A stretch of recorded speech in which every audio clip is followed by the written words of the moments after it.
Today, I am going to talk about a very painful incident that has recently taken place in India.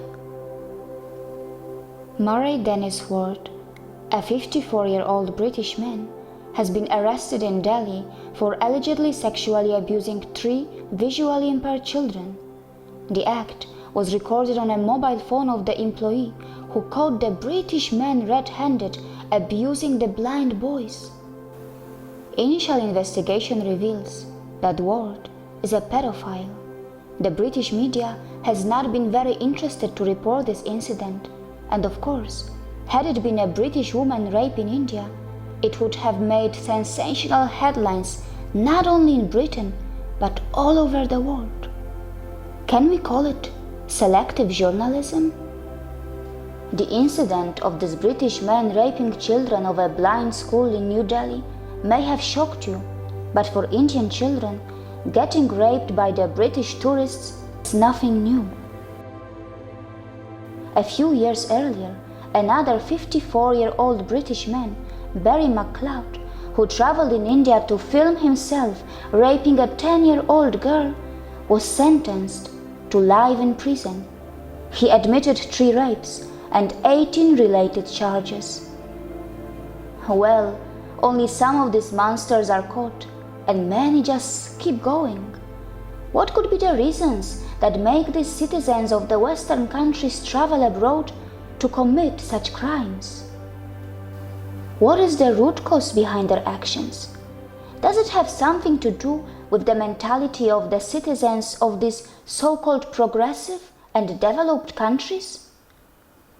Well, UK is a country where one can legally have a naked girl coming to clean one's house. For many, it may sound very disgusting and sick, but of course, it is real and it is happening.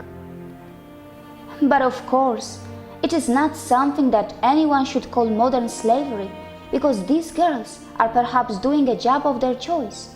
And by the way, such businesses do add to the GDP of the UK. These girls, who provide naked cleaning services in their client homes, are paid around £50 an hour, and there are many agencies who are providing such services.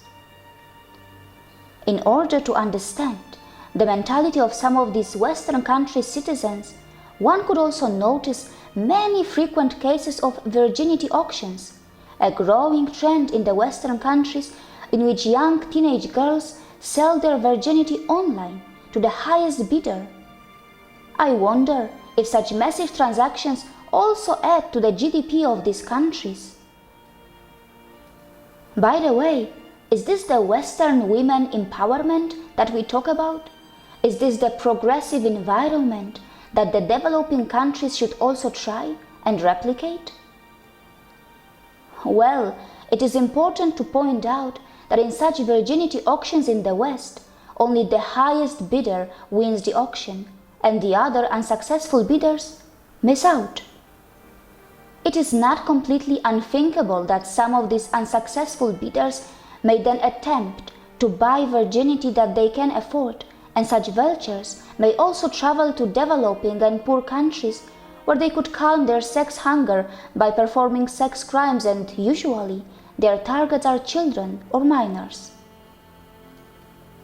I have mentioned this in one of my previous movies. Many developed countries are actually some of the biggest sources of international child sex tourists.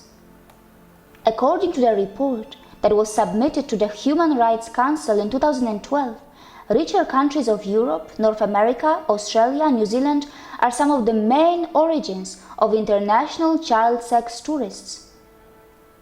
Children are innocent, and we must treat them as our national treasure. Please, don't abuse them. It is my request to all the rich and sex-hungry child sex tourists from the developed world.